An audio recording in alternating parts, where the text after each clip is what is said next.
हे hello everyone, कैसे हैं आप लोग।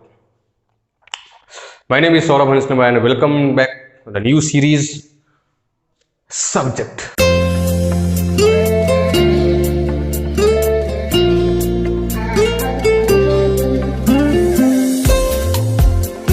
अक्सर बच्चे ये पूछते हैं कि भाई मैं सब कुछ तो जानता हूं, लेकिन दुनिया की सबसे प्रॉब्लम ये होती है कि बच्चा सब कुछ पढ़ने के बाद भी उसे सब्जेक्ट का ज्ञान नहीं होता, उसे वर्ड पहचानने में दिक्कत होती है, उसे ऑब्जेक्ट का ज्ञान बिल्कुल भी नहीं होता।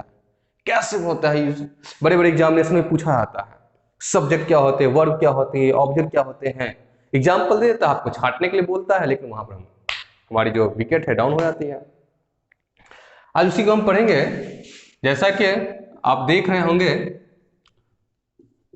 सब्जेक्ट हिंदी में इसे कहा जाता है कर्ता। कहते किसे हैं? लेकिन sir, a word or a group of words, a word or a group of words, a word or a group of words that does action कहाँ action? in a sentence, in a sentence is called क्या? subject। देखिए sir, होता कैसे है, पहचानते कैसे है? ए का मतलब एक होता है, ए का मतलब कोई होता है, वर्ड का मतलब शब्द होता है, और का मतलब या चाहे अथवा होता है। ए मतलब एक या कोई, ग्रुप मतलब समूह, ऑफ माने का के की, वर्ड्स माने शब्दों। ध्यान दीजिए, दैट माने जो होता है या वह होता है, लेकिन जब सेंटेंस के बीच में नहीं, शुरू में आए तब वहां पर वह होता है। लेकिन जैसे ही सेंटेंस के बीच में आता है तो बताएंगे वो रिलेटिव प्रोनाउन होता है। बस अभी इतना ध्यान में रखना है कि दैट का मतलब होता है जो, डू मतलब करना, डज माने करता है, करता है, एक्शन माने काम करता है। भाई वाह, अच्छा, डज एक्शन दो दो बार लिखा है, सॉरी। इन मतलब में, किसमें? किसी भी सेंटेंस में, किसी भी वाक्य में इज कॉल्ड कहा जाता है क्या? सब्जेक्ट। अब देखते हैं कैसे ये बनता है, कितना आसान है। A word or a group of words that does action in a sentence is called subject। देखो, एक शब्द, सुनिए गौर से, एक शब्द या एक समूह, सुनिए, एक शब्द या एक समूह ऑफ मतलब का, तो किसका समूह? तो शब्दों का। तो हम कह सकते हैं कि एक शब्द या शब्दों का समूह। दैट मतलब जो, एक शब्द या शब्दों का समूह, दैट मतलब जो, डज मतलब करता है। क्या करेगा सर? काम करेगा। कहाँ काम करेगा? किसी भी, ए मतलब एक या कोई, तो कोई सेंटेंस में, कोई वाक्य में जो काम करने वाला होता है वही हमारा सब्जेक्ट होता है। जैसे अभी आप लोगों को सौरभ जो है इंग्लिश सिखा रहा है ना, टीचिंग यू। एक बार जरा ध्यान दीजिए, यहां पर एक सेंटेंस लिखा हुआ है, Saurabh is teaching you, Saurabh is teaching you English. Saurabh आप लोगों को अंग्रेजी सिखा रहा है। इसमें कौन सा एक्शन हो रहा है? पढ़ाने का। पढ़ा कौन रहा है? सौरभ। काम किसने किया? सौरभ ने। काम किसने किया? सौरभ ने। एक्शन किसने किया? सौरभ ने। तो सब्जेक्ट हमारा कौन होगा? सौरभ। क्यों? क्योंकि यह एक्शन कर रहा है। चलिए एक एग्जांपल से और इसको देखने का प्रयास करते हैं। हमने बोला भाई Kohli pledge cricket, Kohli cricket खेलता है। सर यह काम हो रहा है खेलने का, खेला कौन? कोहली ने। करता कौन हुआ? सब्जेक्ट कौन हुआ? यही हमारा सब्जेक्ट हुआ। किसी भी सेंटेंस में जरा ध्यान दीजिएगा कि वर्ब से पहले, वर्ब से पहले जो होता है प्रायः, मैंने ये नहीं करो, सब जनरली सब्जेक्ट होता है अफर्मेटिव सेंटेंस में।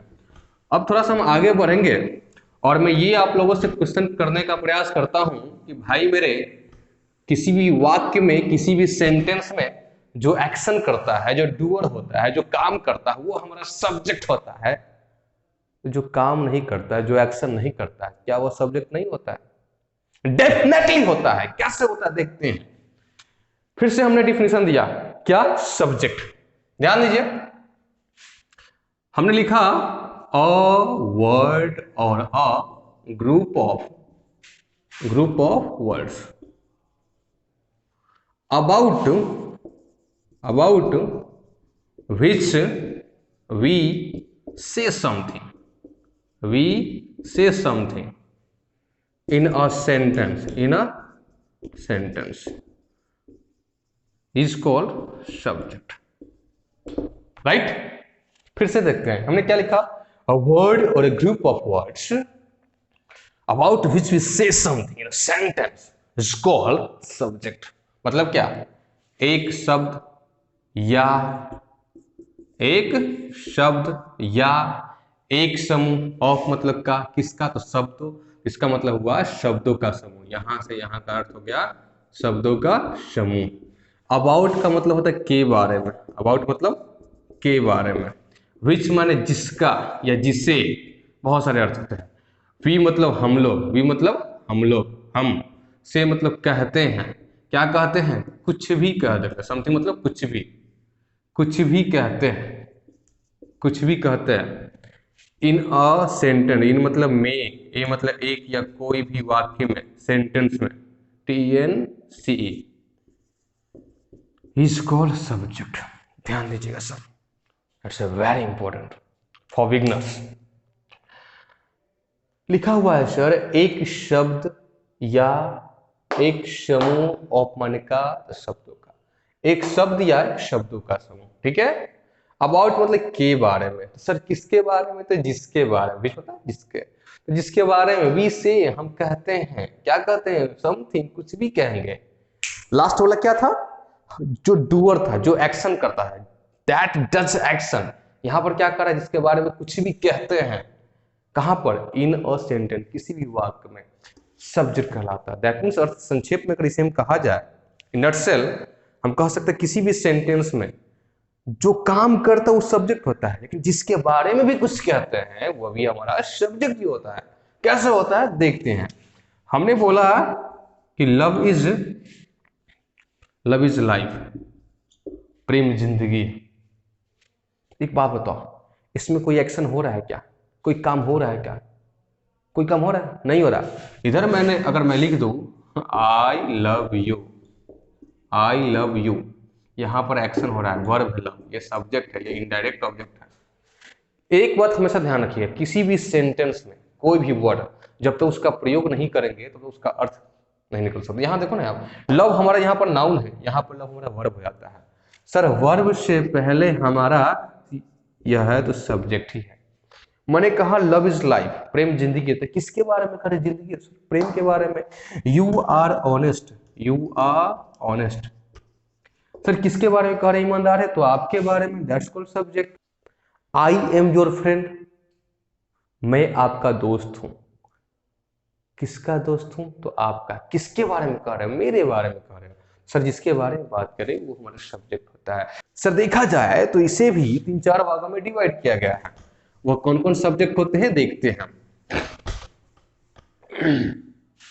हमने बोला they are 4 kinds of subject, they are 4 kinds of subjects. Subject को कितने भागों में डिवाइड किया गया, 4 भागों में। द फर्स्ट वन इज कौन सा, कौन सा, doing subject, very good, doing subject. हाँ, सेकेंड वन कंसर्निंग सब्जेक्ट, क्या होता है sir, concerning subject. Third one विविध सब्जेक्ट, विविध subject. And the last one is obscure subject, obscure subject. ध्यान दीजिए सर, किसी भी सेंटेंस में एक्शन हो रहा है, जैसे you are going to Patna, इसमें गोइंग काम हो रहा है, तो जो काम करने वाला होता है वह डूइंग सब्जेक्ट होगा। कंसर्निंग सब्जेक्ट क्या होता है, जिसमें एक्शन नहीं हो। The pen is in my hand, कलम जो है मेरे हाथ में, यह कलम क्या करे, कुछ नहीं है, कुछ नहीं कर रही है। हमने कहा the cat is on the table, cat जो है टेबल पे है। अब टेबल पे वो हंस रही है, बैठी है, खा रही है, क्या कर रही है, क्लियर नहीं है, तो जिसके बारे में बात करेंगे वो भी सब्जेक्ट होगा, विविध सब्जेक्ट। डूइंग और कंसर्निंग को मिलाकर तो ये हमारा बनता है विविध सब्जेक्ट, ठीक है।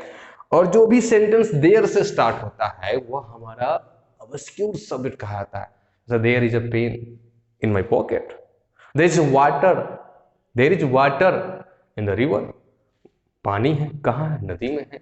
There were a king and 3 queens, एक राजा था और 3 रानियां थी। सर ये जो हुई हमारी सब्जेक्ट की डिफिनेशन हुई। I hope this video is very helpful to your study. एक बात हमेशा ध्यान रखेंगे आप लोग, वीडियो अच्छी लगती है तो लाइक करो, कमेंट्स करो, जो क्वेश्चन है आप पूछो, कमेंट करो, कहाँ कहीं भी हो। मैं बार बार कहता हूं आप कहीं से भी हो, ऑल इंडिया मुझे नहीं पता, लेकिन तुम्हारा भाई यहां पर खड़ा है, किसी भी प्रकार का कोई क्वेरी है तो आप हमसे पूछ सकते हैं। ठीक है, थैंक यू, बाय बाय।